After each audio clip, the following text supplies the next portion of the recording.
I'm sitting here at the Nissus Corner Club and going over a few things. For example, when I reached town, the courier delivered a note for me. Apparently I got an inheritance, and you'll never guess who it's from. Arya, in the name of Jarl Layla Lawgiver, it is with great regret that we inform you of Narfi's death. The deceased has bequeathed unto you a measure of inheritance in the amount of 100 gold pieces. The Jarl's court has levied an amount of 10 gold pieces from the sum as the lawfully and honorably due tax. The remainder has been commended unto the care of a trusted courier for deliverance. While all of the Jarl's court grieves with you on this day, we rejoice in the knowledge that the deceased was in possession of dear friends and wealth to communicate unto them. May this lawfully bestowed inheritance prove as a reminder of your enduring faith in one another and of the Jarl's beneficence? I don't know how to pronounce that word. Accorded unto you both. Isn't that nice? So apparently, no one is any bit wiser to the fact that I was the cause of Narfi's death. So that's good, but I realized that I forgot to read the dossier that I picked up at the Dark Brotherhood Sanctuary. Name, Narfi. Location, Iverstead. Occupation, beggar.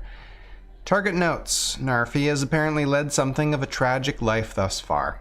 His parents died, and all he had left was a sister, who also later disappeared. Since then, he has been unstable, living in the ruins of his family home in Iverstead, and generally harassing people for a spare coin or news of his sister. But our client tells me there is another side to this Narfi, and I have to admit this is twisted even for me. About a month ago, the client's daughter came in tearfully, her clothes ripped and looking as if she'd been attacked. She told her father that Narfi had attacked her, calling her by his sister's name, and tried to rape her. Is the girl telling the truth? I have no idea. But when he went to the Jarl, nothing was done about it, since it was her word against the mad beggars, and everyone feels sorry for Narfi.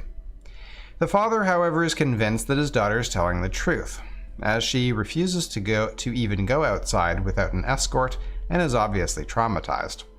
Whether it's true or not, he wants this guy dead, just in case he tries to hurt anyone else. Seems you'll be doing Narfi a favor anyway, poor crazy bastard. You know what to do. So that was a little bit of backstory. Thanks to the Dark Brotherhood for Good Guys mod. So before we go taking out our next target, let's actually read the dossier on Ennodius Papius. Oh, some restoration skill. Name, Ennodius Papius. Location, Agnes Mill. Occupation, former miller for Agnes Mill, currently a lumberjack. Target notes. You know what they say about a woman scorned? That woman, Ari, who runs Agnes Mill, is not one to be crossed. Seems she and this Imperial had a thing going while he was working for her, and then the bastard started hitting her, accusing her of working for them and spying on him. I did some digging. Turns out old Ennodius is a wanted criminal in the Imperial City for murder of another woman, and has more than one assassination contract out on him. Ari kicked him out, threatened him with an axe. Tough lady. But she wants him dead and is willing to pay us more than the Imperial's bounty. I assured her we'd be more than happy to take care of it. Okay. So, Ennodius is a scumbag, and I don't feel bad at all about killing him. I gotta get rid of some of these other notes. So after having a nice sip of Blackbriar mead here, I think we will head out and see if we can take care of this Ennodius person. Alright, so here we are, just up the road from Agnes Mill. And I'm keeping an eye on that guy, and there's also someone else right there who walks back and forth here. Not sure if he's connected or not. Anyway, I spoke to everyone at the mill, and none of them could tell me anything more about Ennodius or his location. I searched both Ari's, I guess Ari's house and the the common house for her workers, and there was no other information there either.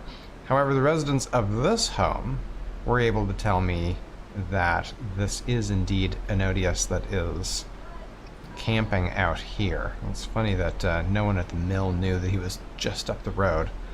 I don't know who the other person is, though. So we're gonna wait until evening falls, which is getting very close. And hopefully, before we freeze to death, it'll get dark enough that we can creep down there and see what's going on. I don't see there being a possibility of taking Ennodius out without taking that other person out. But we're going to try. Just wait a couple of hours and see how things look. It is cloudy and snowing, so that'll help. It should help keep things relatively quiet. Okay, there are also creatures down there, probably mud crabs in the water.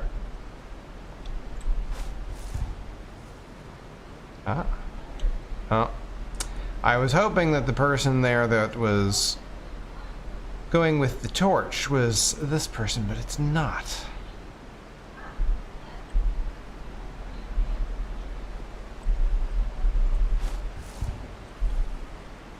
I think Ennodius is sleeping.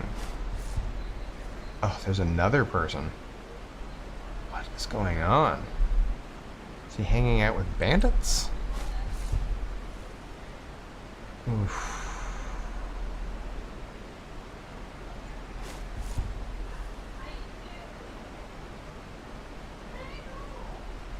All I want to do is slip a knife into Ennodius as he sleeps and be on my way. I do not want to deal with these other people if I don't have to. Okay. Can we drop down here? Oh boy. We're gonna have to deal with mud crabs if we go this way. I'm hoping it's gonna be dark enough here.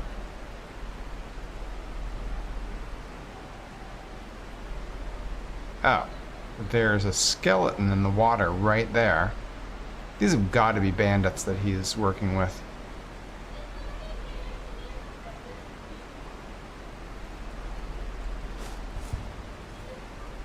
He is apparently a wanted criminal.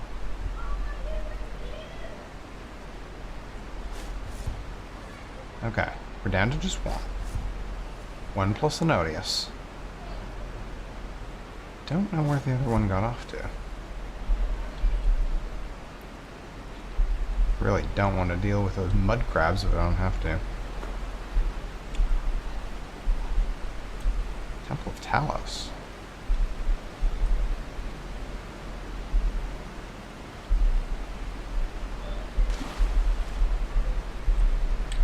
Nope, I don't want to climb up there.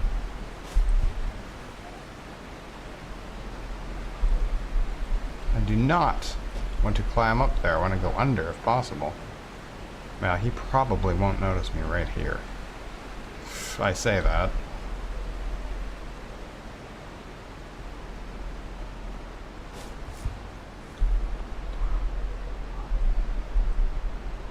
Okay.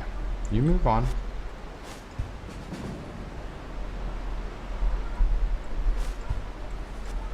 I think that guy's coming back.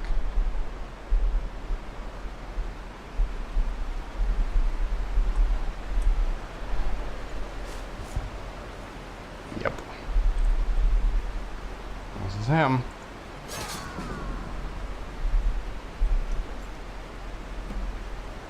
Lockpicks and not much else. Ooh. That was close.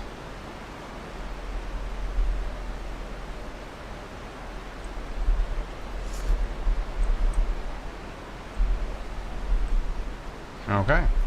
Mission accomplished. Mission accomplished. Let's get out of here before we die of frostbite.